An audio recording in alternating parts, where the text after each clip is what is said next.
Gusto ko lang po sana magsalita regarding doon sa issue na kumakalat sa amin ni Babe or ni Roy ngayon.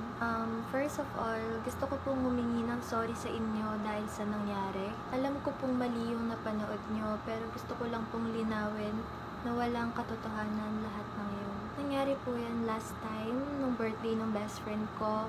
So, naisipan niya pong mag-vlog and yung content is nakuha niya lang din po sa content ng ibang YouTuber. Alam ko pong may mali kami kasi hindi po muna namin chinek yung video bago i-upload.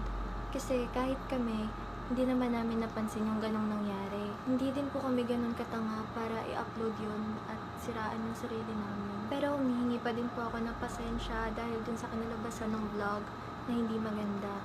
And gusto ko lang din pong sabihin sa inyo na hindi po kami ganun kababang tao para gumawa ng video or kababuyan para pagpiestahan ng ibang tao. Alam ko po na hindi kayo maniniwala dahil sa nakita nyo, lalo na sa mga past issues na binabato sa akin. Ngayon lang po ako nagsalita kasi itong issue na to, yung talagang nasaktan ako. Kung dun po sa words and sentences ko na mali-mali, tatanggapin ko po yung sinasabi nyo na pagiging bobo ko.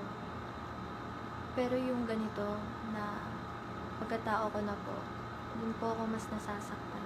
And ayoko din po na isipin nyo na nag-e-enjoy ako dahil babae din po ako. And bakit ko po sisirain yung reputasyon ng mga kababaihan? Hindi ko po gustong patawarin nyo ako or what.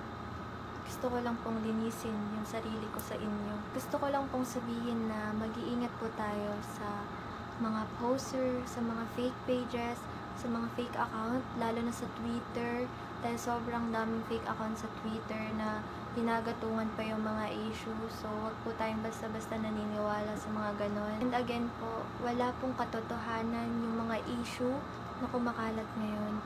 And humihingi po ako ng pasensya sa mga naapektuhan ng video. So, yun lang.